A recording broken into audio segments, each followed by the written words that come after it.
Hello and welcome to another episode of Wheel of Horror, the podcast where two best friends spin a wheel once a week. They choose the horror film and they discuss it. Today, we're talking about 1980's Prom Night, which was directed by Paul Lynch. I'm your co-host, Alec. I'm Eric. All right, so it is prom season. We're covering a prom movie. Can I do the prom song? Prom tonight. Do, do, do, do, do. Prom tonight. Do, do, do, do, do. Remember that? Not another teen movie? Yeah, of course, of course. I thought you were going to sing the prom night from this movie, which is like, Prom Night. I am so mad I didn't have that for my prom. I would have hacked into the speakers and had it play. Yeah, this movie is it's interesting. So this is this your first time seeing it? Yeah. I saw that we did the not the 2008 version for this one, which is not normally how we do things. No. Yeah. And I think we only did that because like the prom or what's it called? We had seen that one and we worked in the movie theater when it came out. That's why I remember the posters being in the movie theater. I was like, "Who should do this one?" It looked like okay, and it's prom season, and now I'm like, I kind of want to see the OG with Jamie Lee Curtis. This is so much better than the remake. I couldn't agree more. Couldn't agree more. This is a good slasher for the time.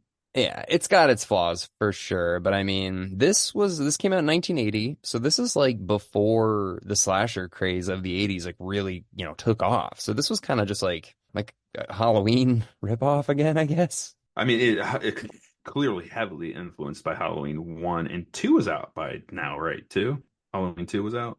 No, because this came out in July, I think. So I want to say, but like in the midst of Jamie Lee Curtis's scream queenness. Oh yeah. Oh my gosh. She was in so many movies. From 1978 till now, she was in Prom Night, Halloween, Halloween 2, and Terror Train, and The Fog. So she was in a lot of The Fog, yeah. So I mean, and this needs to be up there for sure.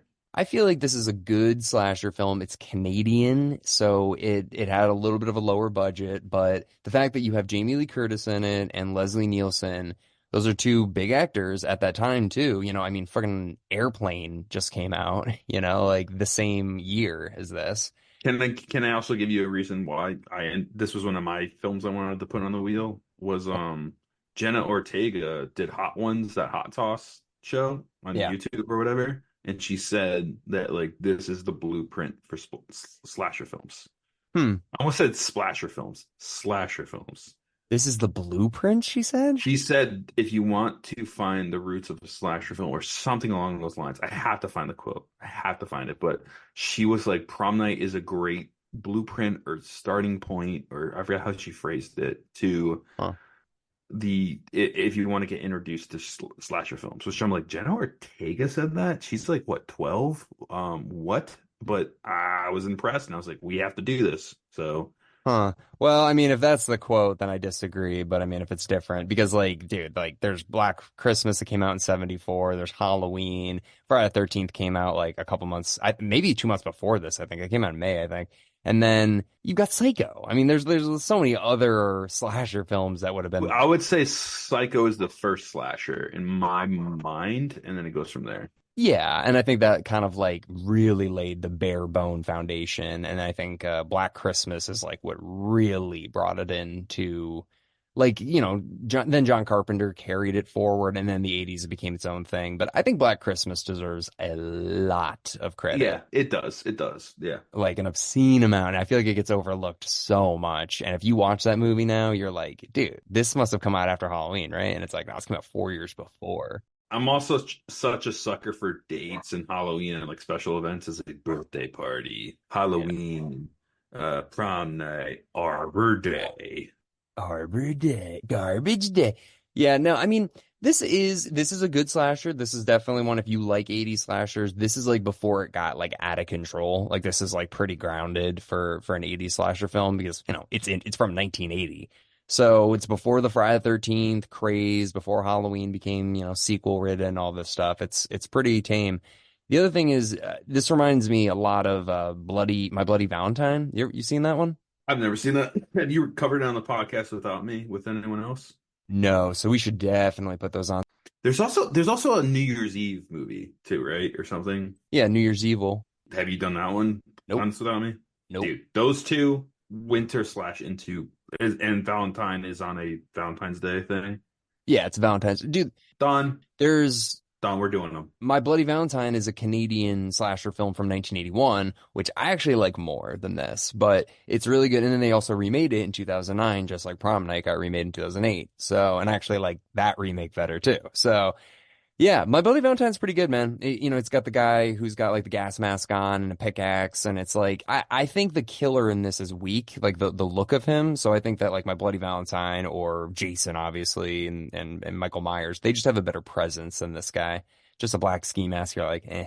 Well, I mean, the writing too for Halloween does it for me. I think the writing in Halloween, the way Donald Pleasance does things, I Yeah. could go on and on and on and waste everyone's time about Halloween, but I think Halloween is just a good film in general. This movie is like Halloween meets Carrie, kind of. Like there's like teasing involved. It's all around the prom. There's a killer at the prom, but the killer is more like Michael Myers and there's no supernatural elements. Yes, and they're trying to reap the benefits of Halloween starting the surge of successful horror films, and they want to ride that train. And I think there was like a doctor or a psychiatrist in this, right? Like Yeah. a Loomis kind of character, and he for the person in the psych ward or whatever, and it was like, who the hell is this guy? And he's like, yeah, I don't know. He seemed like such like an anti-Loomis character. Yeah, it's so funny. They're like, you want me to remember a kid that was catatonic when I met him? Yeah, I don't even remember this kid. It's like Loomis would have been remembering every sentence. Well, Like so that was like a really cool play on it. let's fill people in on what we're talking about. Let's walk through the plot slowly. So it starts off in 1974, and there's a group of kids playing in an abandoned school or building or something like that, They're which is, about 12, would we say, right? 12? yeah, you're right. Yeah, they're 12. 12-ish, 12-ish, 13, 14-ish, sure. Well, because it's 6 years until 1980. So yeah, I think, Let's call it 12. Yeah. yeah, yeah. So they're all running around the school, which is like so dangerous. Like it is so the 70s to have a bunch of 12-year-olds running around an abandoned building. Like just, anyways. So they're playing like Manhunt. It's a game called like Killer or something like that. And they chase this one girl. There's five little kids all playing. And Jamie Lee Curtis is one of the little girls, but she's like, I'm not going in there. And she leaves. So all the other kids are inside playing this killer game. And the one girl, Jamie Lee Curtis's sister, gets pushed out the window. She's like kind of boxed into a corner, and they're like, the killers are coming. The killers are coming. And then she just jumps up on this balcony thing and then falls right out the window. Yeah, I mean, it was weird because it was like kind of sinister. Like, I think the kids meant to do it, dude. It was like a Lord of the Flies moment, it felt like. That's what I got from it. But right after that, the kids are like, she's dead. There's no ifs, Yeah, ands, or buts. This child did die, and Haymond was her last name or something, right? I think so, yeah. And it's Jamie Lee Curtis' sister, and they swore to make a pact that we are going to take this to our graves at the age of 12. Now, this, Alec, you want to talk about this? Sorry. Yeah, no, I do want to talk about this. How much does this remind you of I Know What You Did Last Summer? It is, but you take 18 and 19-year-olds that like really like have a sense of like we gotta shut the hell up or we're gonna be in trouble. These 12-year-olds like we're gonna go to jail forever. If you're a kid, you're 12 and you kill someone, and you don't have to talk to your therapist. You're gonna tell somebody. You know what I Yeah. mean? Like one of the how many four kids ish, right? There was five kids playing and one of them died, and then there's four remaining. That's what took the air out of the room for me because I was like, I don't believe that would ever happen. I think a kid would have had so much guilt that they just cry and Yeah, yeah. I think you're right, but it is kind of weird because something like this did happen, in like 2012 or whatever, with that Slender Man thing where those girls killed that other girl. Remember that? No, I have no idea what you're talking about. Dude, yeah, so I'll very briefly, but yeah, there was this like internet sensation where these girls like bullied this one girl and they brought her out to the woods and they stabbed her to death and they were 12, dude. And I think they both got tried as adults for committing murder because it was like so premeditated and planned. It wasn't like an accident like this. But it does kind of like bring in the question like, they probably would have got away with it if they said it was an accident, unlike the girls in 2012 who like it was all internet chats. They brought a girl and stabbed her to death with knives. Like that's different. But this is like 12-year-olds playing a game they did not mean to kill her. Yeah, Yeah, it seems a little aggressive, but they're kids. They did not mean to kill Jamie Lee Curtis's sister, and they did it, and they're like, "We're gonna go to jail for the rest." No, you're not. And the second you know that you're not, you're gonna confess this and be like, "It was an accident," and then yeah. the town would know it was an accident, which technically it was an accident. It's kids playing in an abandoned school, Alec, with windows that can't hold up. So, The parents should have been like, "Where the fuck were you?" well, welcome to 1980, Alec. No one cared in 1980. No one cared. It was 74. Yeah, no, you're right, because the movie came out in 1980 and they're all 18, and then this is, yeah, 74. Yeah, you're right. Yeah, so they're kids. And that was back when you could still drink and drive. So No, you couldn't. you could drink and drive. I don't think you can drink while you were driving. You could also, I think the age limit was also 18 Yeah, until it 70s. was. It was 18. So it was a looser time. And yeah, these accidents did happen more frequently. Yeah. There's no alcohol involved. These are just parents not paying attention to their kids. Because of alcohol, possibly. Sure. Or heroin, whatever. It just pick something. Or heroin. Whatever. They should have been watching their kids and not being like, hey, go play or whatever. Like, regardless. So the real problem with this is though, yeah, these four kids make a pact and they're like, we'll never tell anybody. And that's kind of unbelievable because you're right. They probably would have told somebody at this point. But the problem is another guy gets blamed for it. And the police fuck him up, dude. They light him on fire. Yeah, like Freddy Krueger his ass, and like, yeah, it was brutal. Yeah, so they blame this other guy for killing a little girl. And I mean, and I think this guy was a bad guy, but still, like, they lit him on fire and he survived. And then they, like, locked him up in an asylum. It's like he didn't do it though. He didn't do it. They blamed it on him because I think he did something else. I don't think he killed a little girl, but I think he was like a predator, but I don't know. I don't know. But anyway, so they do blame this guy. And that's a result of these four kids lying and holding it in. Yeah, because then it gets thicker and thicker and thicker, and it's like we really have to keep this a secret now because someone else. Yeah, I guess that makes sense why they kept a secret. Yep. Yeah, that's true. That actually makes him a little. Yeah, that does, dude. Because I'm watching this, I'm like, this is a stupid subplot. They're just adding more like who done it to it. But now I think of the kids thinking like, oh, now we really got to keep this a secret. They lit this guy on fire. What do you think they'll do to us? Yeah, and he is a killer, and he's gonna be like, you guys got me in trouble and come after us.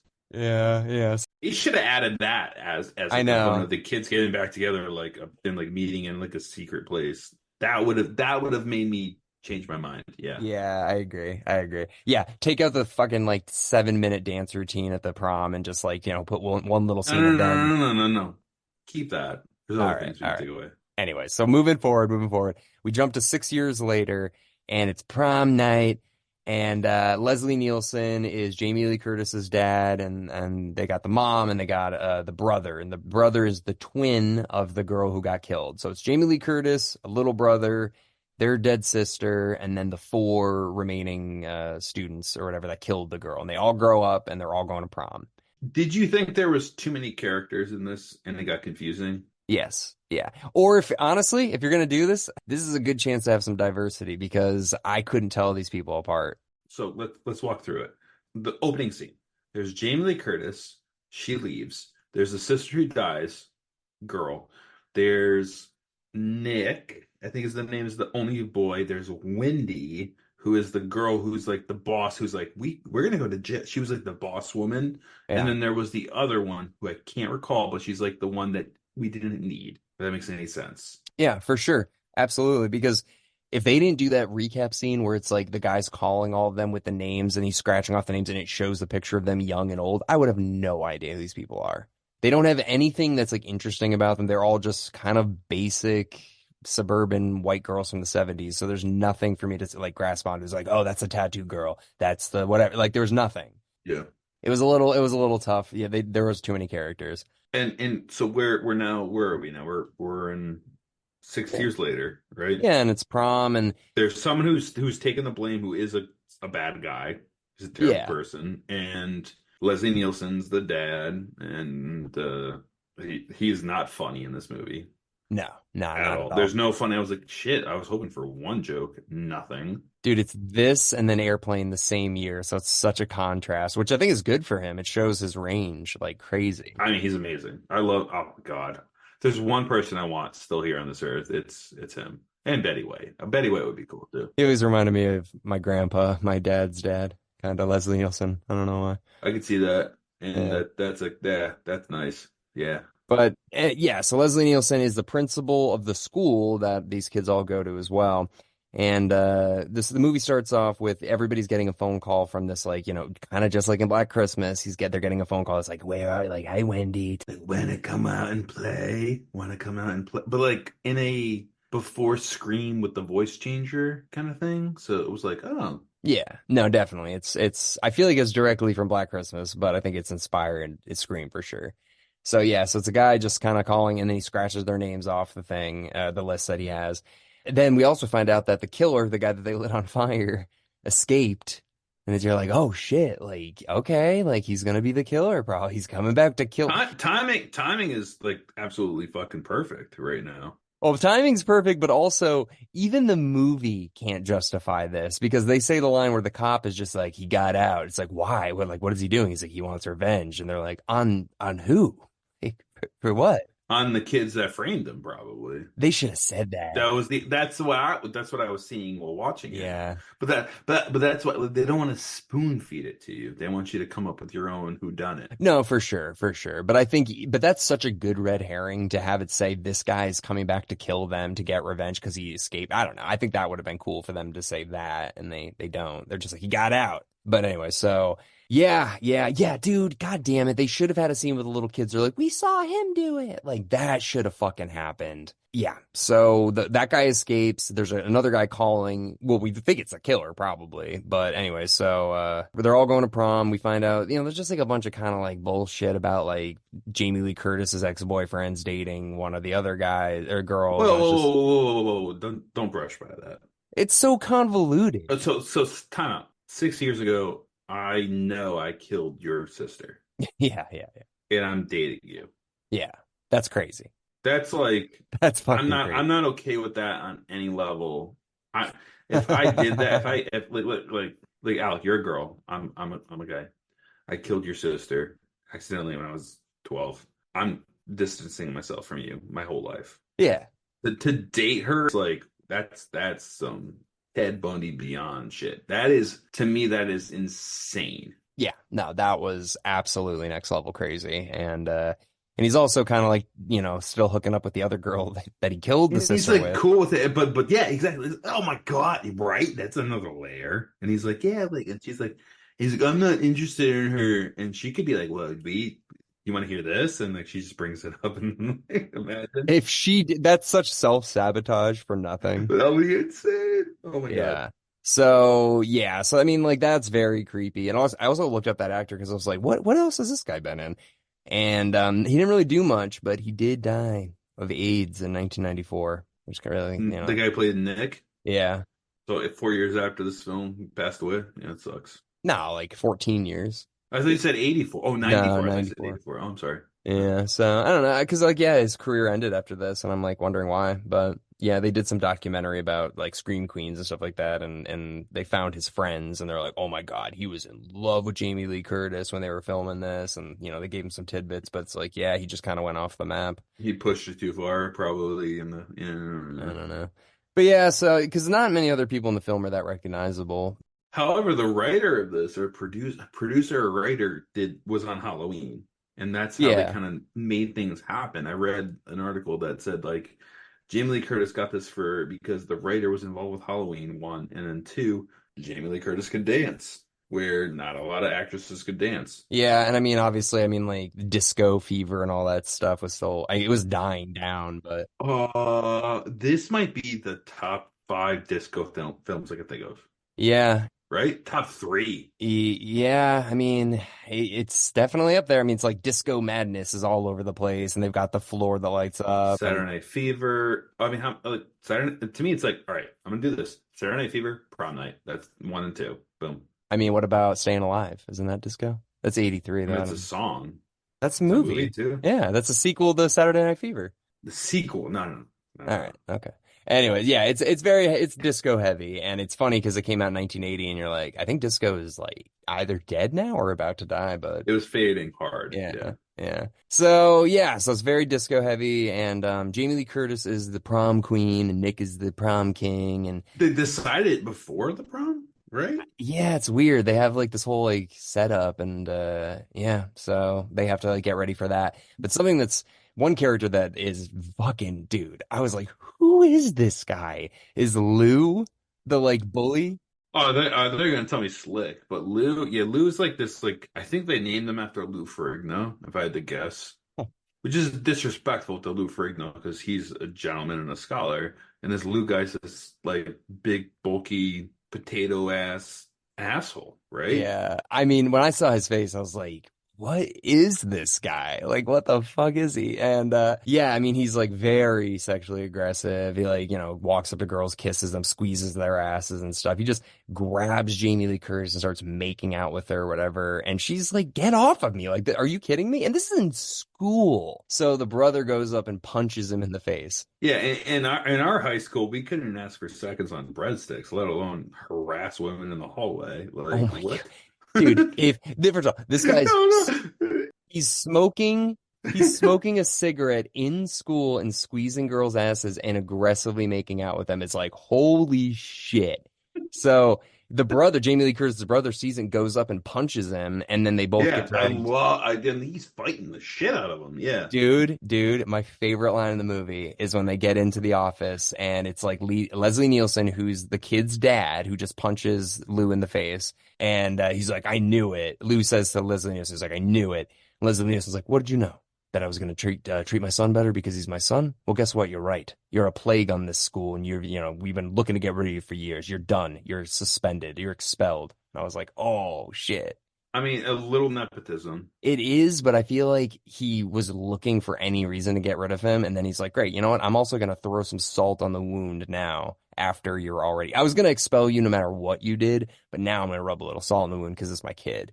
But Yeah, but that's like the opposite of how you want to do things. well, in 1980, who cares? Now it'd be like, and then he said this, and then he was his Well, dad. it's the same thing. It's like Jamie Lee Curtis. She gets the role because her mom is in Psycho. It's like no, she's good and she could dance and she. I don't Yeah, know. yeah. Yeah, Yeah, but anyways, I did love that the delivery of that, and I was like, God damn, Leslie yeah. Nielsen, man, he's good. I wish he. You know what? I want to do a whole episode on him because he was in Creep Show. I mean, what other horror movies is he in? Because Scary Movie 3. Dracula Dead and Loving It. Oh my God, Repossessed, the Exorcist spoof I love him. I love him. in Creep I Show. love him. He's scary in Creep Show. He's like a real villain. Yeah.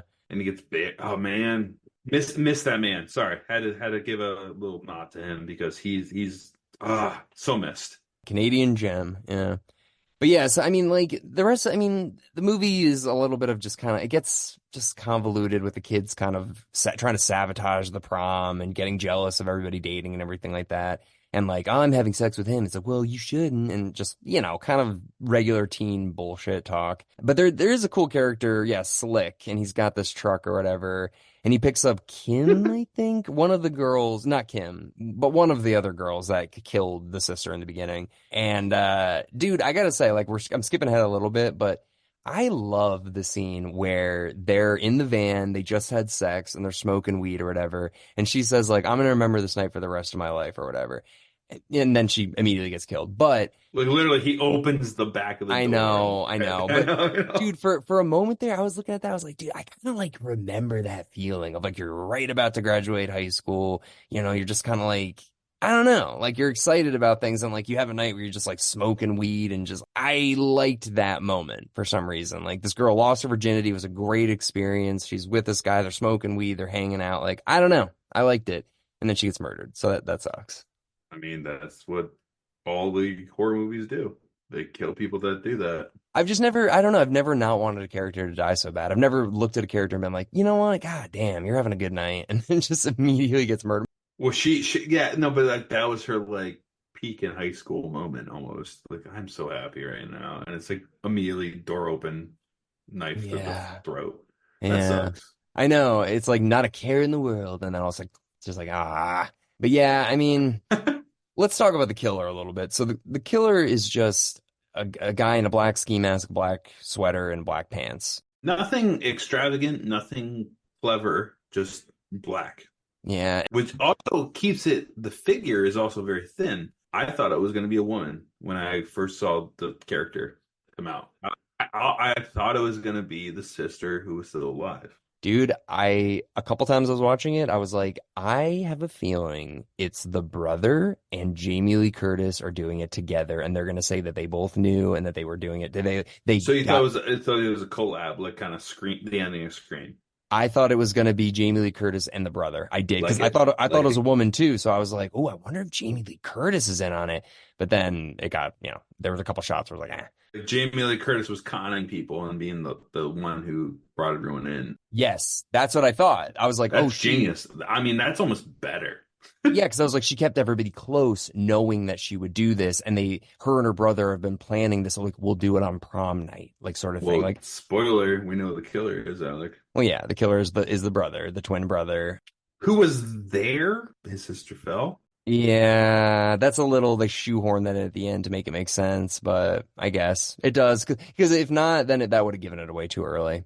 There's Mm. one other red herring though that we're forgetting. The groundskeeper or whatever, the guy that is like, The drinking and janitor creepy. guy. Yeah, and they like, the girl like flashes her butt to him and stuff. Are you ready for this? Do you know who that guy is? I love that scene.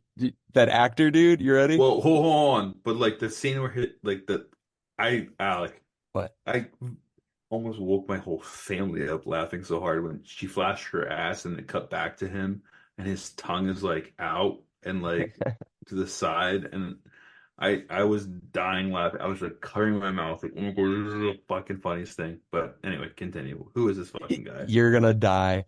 So that actor is the guy from Jason X that's like, Jason? Like Jason Voorhees? That's that guy. I have no idea what you're talking about. What he's in? You don't remember in Jason X, dude, when they're trying to sell Jason's body or whatever, and that guy in the spaceship calls another guy who's like on like a Skype call or whatever. He's like, "Why are you waking me up?" And he's like, "I got Jason." He's like, "Wait, you don't mean Jason Voorhees, do you?" Remember that guy? You don't remember this? Isn't that the guy who's like a DVD trove is not some fucking Yes, yes, yeah, I remember that. That's wait, that's the janitor? yes. Okay. All right, sure. Sure. Yes, he is. All right, that's insane. Okay. Isn't that random?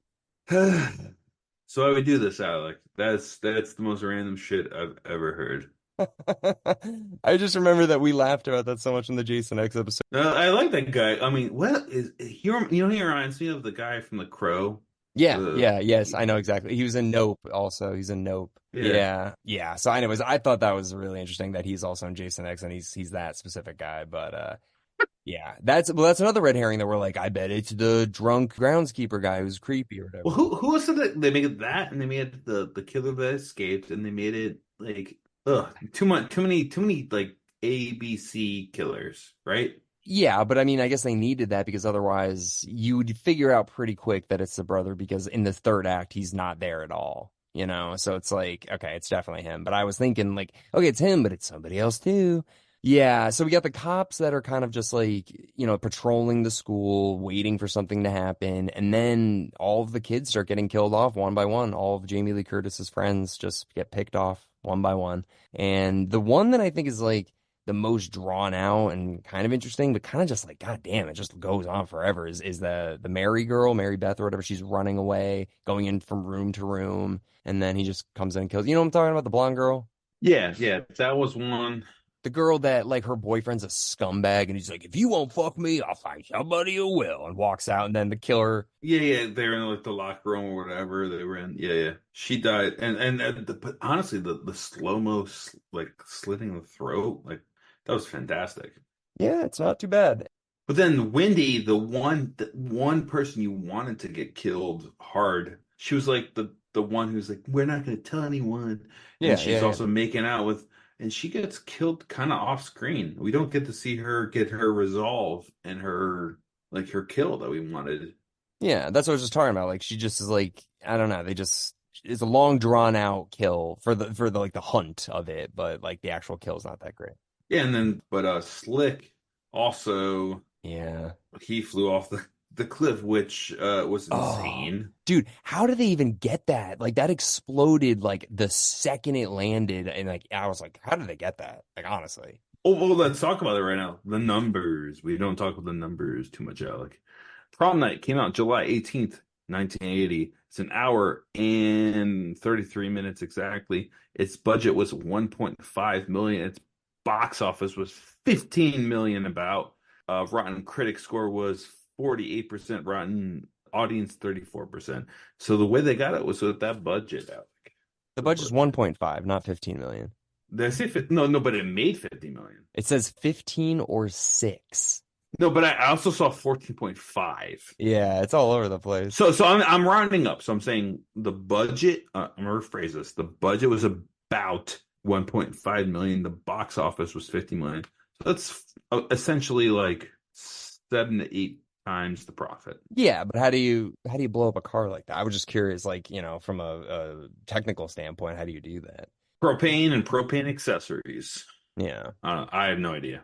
Let's just really quick, we'll get to the ending. Basically, Nick and Jamie Lee Curtis and the killer are all fighting, and Jamie Lee Curtis takes an axe and like smacks the killer in the head. She looks into the killer's eyes and she recognizes her brother, chases him outside. All the cops are there, everybody's there because the cops get a call and they're like, "Hey, that killer got caught. The guy that we lit on fire, he got caught, but it was like 50 miles away." I know, and they're all there. Yeah, it can't be him. So then all of a sudden the killer comes out. They don't shoot him, but he falls down and dies, and it's the twin brother. Did he die? I think so. He looked like he did. I mean, I He's don't just know. he wasn't like sliced by the axe. There's no blood. No, And no, he's he blood. was wearing like lip gloss. Yeah, he's wearing lipstick because I think he was supposed to be like embodying his sister. Like I got that, and that I saw in the mask too. But yeah, yeah. So much better than the remake. Definitely check this one out. There are sequels. There's Mary Lou, which is like a well, I have an idea for supernatural. a sequel within 30 seconds, Alec. Ready? Yep. A high school reunion 40 years later. Jamie Lee Curtis and a couple other people. Brittany Snow. I mean, she could be Jamie Lee Curtis's daughter. Sure. That'd be great. But Jamie Lee Curtis is just like she's like forcibly not going to this reunion, and all of a sudden she's like, I'm gonna fucking go. With all these news crews there and everyone like, this prom is this. But the killer is either the same brother who didn't die or the killer from the first one that was like, you frame me. Yeah, that would be better because why would the brother, who's he killing this time? They're all dead. Like also like kind of Halloween-esque, like Jamie Lee Curtis is ready to rock. She's ready to kill. Yeah, she is. Why not? Why not? No, I agree. I agree. No one's knocking Jamie Lee Curtis. Like Jamie, like people want to see you do this shit. Please do more. Like there's no one's telling you to stop doing Halloween. No one's telling you to stop doing horror.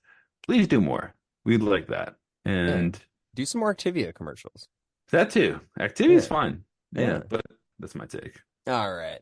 Well, yeah. The only thing I think that's better in the remake than this one is Idris Elba. I mean, he's really good in the remake, but otherwise everything else is a downgrade. Yeah, he was great in that. And apparently this movie has two or three sequels. Yeah, it's got 3 or 4.